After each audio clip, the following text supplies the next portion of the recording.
যখন রাসূল দুনিয়া থেকে চলে যাবেন তখন আর মসজিদে যেতে পারছে না। আম্মা জান আয়েশা সিদ্দিকা রাদিয়াল্লাহু তাআলা আনহাকে বলছেন, আয়েশা, জানালার পর্দাটা একটু সরাও, হুজরার পর্দাটা একটু সরাও, আমি একটা নজর একটু দেখে যাই আমার উম্মতেরা নামাজের কাতারে দাঁড়িয়ে আছে। আমি আল্লাহ পাকের কাছে বলবো যে আল্লাহ, আমি আমার উম্মতগুলাকে নামাজের কাতারে রেখে আসছি। এই জন্য রাসূলের উম্মত যারা দাবি করে, এ যুবক বাবাজিরা, তারা কোনোদিন নামাজ ছাড়ে না, তারা কোনোদিন নামাজ। আমরা এখানে অনেক বাবাজি আছি যারা নামাজ পড়ি না, আছি না নাই বলেন? এই যুবক বাবা, তোমার এই জুয়ানিটা কতদিন থাকবে? কয়দিন এই সৌন্দর্য থাকবে? আস্তে আস্তে বুড়া হয়ে যাবা না? শরীরের জুয়ানি চলে যাবে, শক্তি চলে যাবে, চামড়া লুজ হয়ে যাবে, চেহারার সৌন্দর্যটা থাকবে না, আস্তে আস্তে চলে যেতে হবে। তাহলে মনে রাখা দরকার, এ জোয়ান, যে মাওলা আমার যৌবনটা দিয়েছেন, আমাকে এত সুন্দর করে বানালেন, আমি তাকে সেজদা দিতে পারি না, তাহলে আমার মতো বদনসিব আর কেউ নাই। আমি মাওলাকে সেজদা দিতে পারি। সবচেয়ে বড় জিনিসই হলো আল্লাহর কাছে ঈমানের পরে সবচেয়ে বড় জিনিস হলো নামাজ, সালাত, নামাজ। এই জন্য নামাজ পড়বো তো ইনশাআল্লাহ। এই যুবক বাবাদিরা, পড়বো না? এই মজলিসে বসছো এতগুলি মানুষের সাথে, নামাজটা যেন পড়তে পারি। বিশেষ করে এখন শীতের দিন তো ফজরের নামাজ একটু কষ্ট, কম্বলটা আরাম লাগে উঠছে।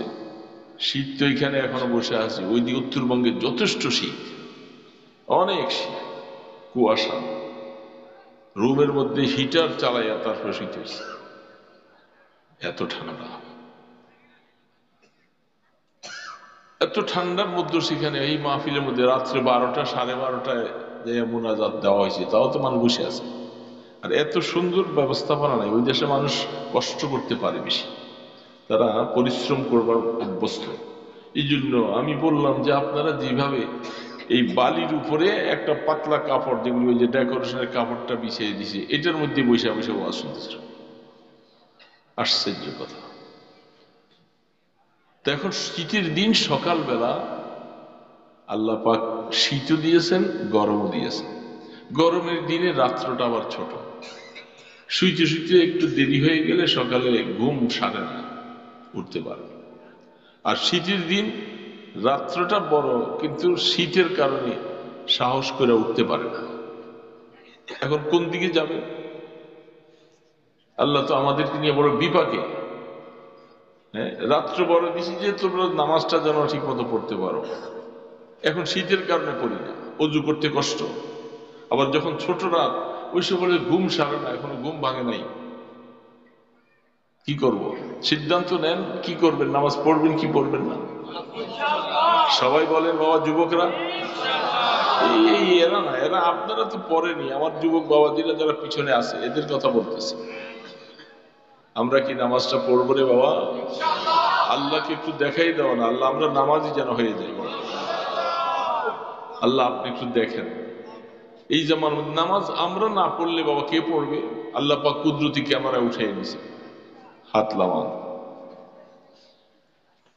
বাবা। নামাজ যদি আল্লাহ পাক কোরআনে বলছেন, ওয়ারাজুলুন যাকারাল্লাহ খালিয়ান ফাফাযাত আইনাহ, এই হাদিসের আরেকটা অংশ, ওয়াশাবুন নাশা ফি ইবাদাতিল্লাহ, ওই যুবক, যে যুবক তার জুয়ানিটা আল্লাহ পাকের ইবাদতে কাটাইছে। আল্লাহ পাক বলে, তুই নিশ্চিত হ, কষ্ট করে আমার ইবাদত করলা, আমাকে রাজি করার জন্য, মনে রাখবা যখন মৃত্যু হয়ে যাবে, কিয়ামতের ময়দানে কোনো কিছুর ছায়া থাকবে না। সেই দিন আমি আল্লাহ তোমাদেরকে টেনে টেনে আমার আরশের নিচে ছায়াতে বসাইয়া দিব। তাহলে পুরস্কারটা যত বড়, কাজটাও তত বড়। এই জন্য যুবক বাবাজিরা, আমরা নামাজি হব তো ইনশাআল্লাহ। দেখো, আল্লাহর সাথে ওয়াদা করেছো, আমার সাথে।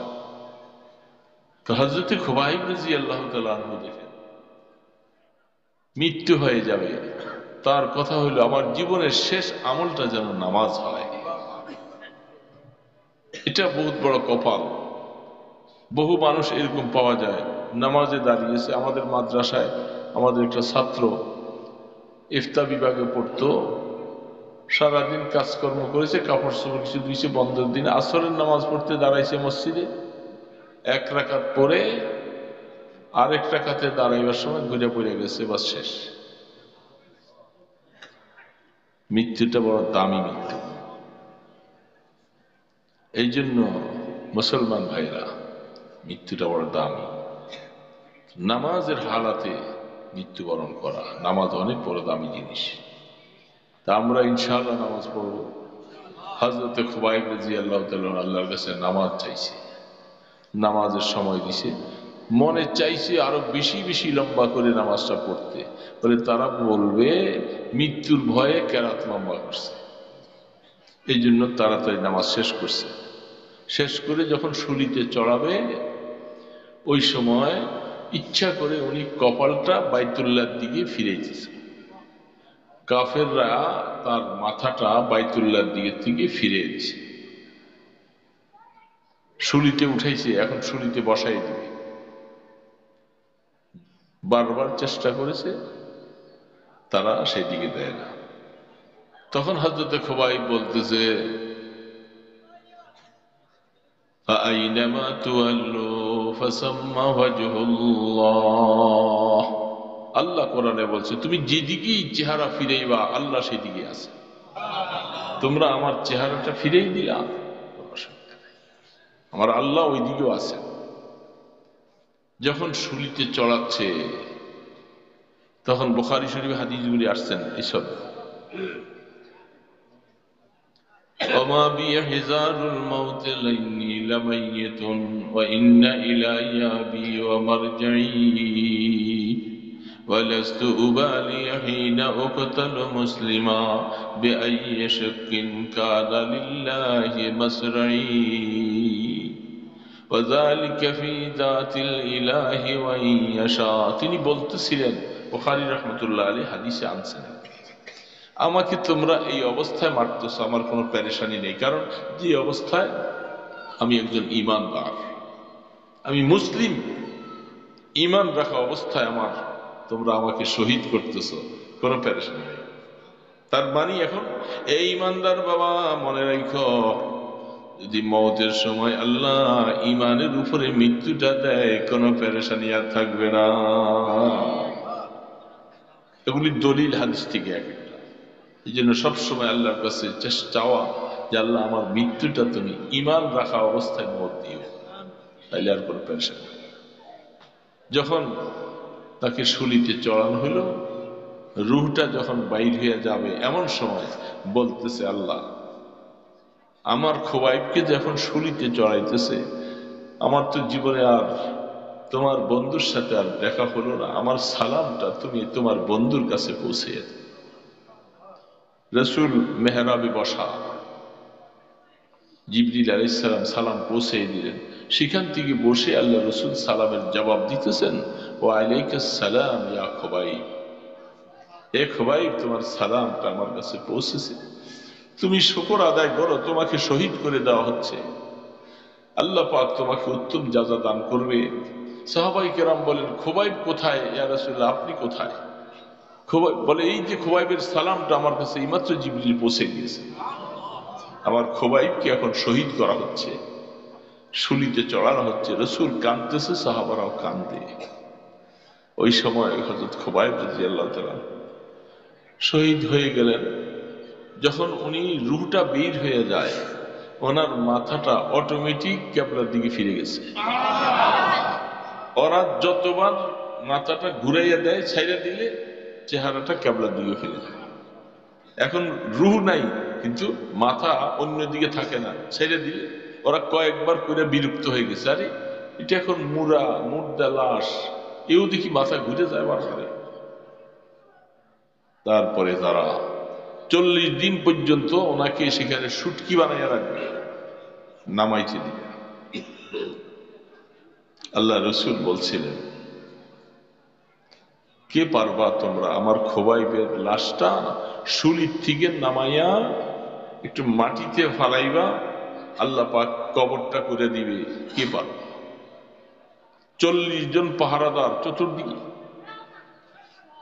পাহারা দিতেছে। হযরত মিকদাদ রাদিয়াল্লাহু তাআলা আনহু আরেকজন সাহাবীকে নিয়ে ঘোড়া নিয়ে ছুটছে। মদিনা শরীফ থেকে আসতে আসতে মক্কা শরীফে ওই তানঈমের কাছাকাছি আসছে খুব সাবধানতার সাথে। রাত্র গভীর অবস্থায় দেখে যে আল্লাহর তরফ থেকে এই 40 জন তীরন্দাজ সবগুলি ঝিমাইতেছে। এমন বিভোর ঘুমের মতো ঝিমায়, তাদের হাত থেকে তরবারি পড়ে যায়, তীর পড়ে যায়। তখন হযরত মিকদাদ রাদিয়াল্লাহু তাআলা বলে যে এইটাই সুবর্ণ সুযোগ। আয়েশা হযরত খুবাইব রাদিয়াল্লাহু তাআলার লাশটা শুলির থেকে নামাইয়া ঘোড়ার পিঠে নিয়ে ছুটছে। কতটুকু যাওয়ার পরে তাদের ঘুম ভেঙে গেছে। দেখে যে হায়, আমাদের তো বিশাল বড় জরিমানা হবে, আমাদের পাহারাদারির সময় তার লাশকে নামাই নিল। এই জন্য তারাও ঘোড়া সাওয়ার হইয়া দৌড়াইতেছে। বহুদূর যাওয়ার পরে দেখতেছে যে খুবাইব রাদিয়াল্লাহু তাআলা আনহুর লাশ নিয়া সাহাবারা যাইতেছে, পিছন থেকে তারা তীর মারবে। এমন সময় হযরত মিকদাদ রাদিয়াল্লাহু তাআলা আনহু বলেন, পারলাম না আমাদের ভাইকে মদিনা শরীফ পর্যন্ত নিতে, আল্লাহ তোমার বান্দাকে তোমার হাওলা করে দিলাম। ঘোড়ার পিঠের থেকে মাটির মধ্যে দেওয়ার সাথে সাথে মাটিটা 2টা ভাগ হইয়া কবর হয়ে গেছে।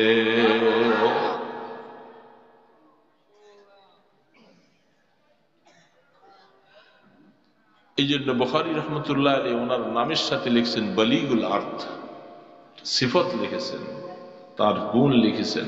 খোবাইব ওই খোবাইব যে খোবাইবকে মাটিয়ে কোলে নিয়ে নিছে, মাটিয়ে কবর বানিয়ে দিছে তাকে। তারা আল্লাহ রসুলের কাছে বলছে আমি এটাই চাইছিলাম যে শুলিতে চড়াইয়া না রেখে আমার খোবাইবকে একটু মাটিতে রাখবা, মাটি আল্লাহ পাকের হুকুমে কবর হয়ে যাবে।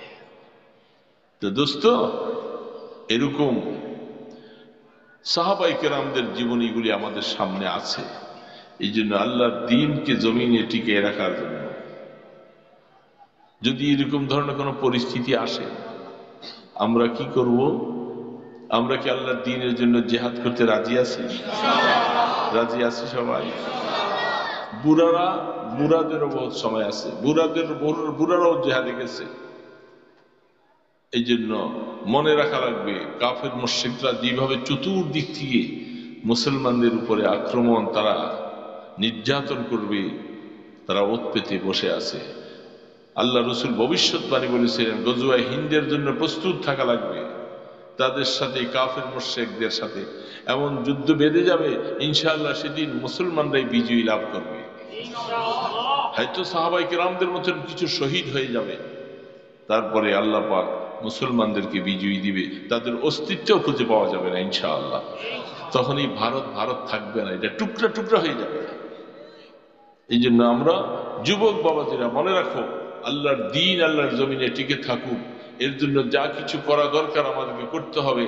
আর আমাদের দেশটা নিয়ে যখন যা ছিনিমিনি চলছে, এই দেশটা যেন আবার তাদের হাতে এমন ভাবে যেন না যায়, এই জন্য আমাদেরকে সজাগ থাকতে হবে। থাকবো না ইনশাআল্লাহ? কত ষড়যন্ত্র চলছে, এই জন্য সমস্ত ষড়যন্ত্রগুলোকে আল্লাহ যেন সব ফাঁস করে যেন উড়িয়ে দেয়, টুকরা টুকরা করে দেয়। আল্লাহ আমাদের মাতৃভূমি, আমাদের দেশ যেন আল্লাহ হেফাজত রাখেন। কথা শেষ বাবা, খুব ক্লান্ত অবস্থায় আপনারা দোয়া করে দেন। হেফজখানা ছাত্ররা পাগড়ি নিয়েছে, এবং যারা এখানে মাদ্রাসায় উস্তাদেরা খেদমত করতেছেন, আরো যেন বেশি বেশি ছাত্র হাফিজে কোরআন হতে পারে, এবং ইমানদারদের মুসলমানদের সন্তানগুলি তারা যেন আল্লাহর দ্বীন শিখতে পারে, যেন তৌফিক। আচ্ছা, সহযোগিতা করছে, এরা তো দোয়া পাবেই, অবশ্যই পাবে। অনেকে আছে বিদেশ থেকেও তারা সহযোগিতা করেছে। মোট কথা, আল্লাহর কোরআনের হেফাজতের জন্য যারা যেভাবে পারি চেষ্টা করবো যেন জমিনে আল্লাহর কোরআনরা যেন টিকে থাকে। মুসলমানদের রূহ যেরকম তার কাছে দামি, মুসলমানদের হাকিকি রূহ হইল কোরআনও তার কাছে এরকম দামি। রূহ না থাকলে যেমন দাম নেই, কোরআন না থাকলেও মুসলমানের দাম নেই। এই জন্য আল্লাহর কোরআন ধরে রাখার জন্য চেষ্টা করব। আল্লাহ আমাদের সকলকে কোরআনের খাদেম হিসাবে থাকার তৌফিক দান করেন।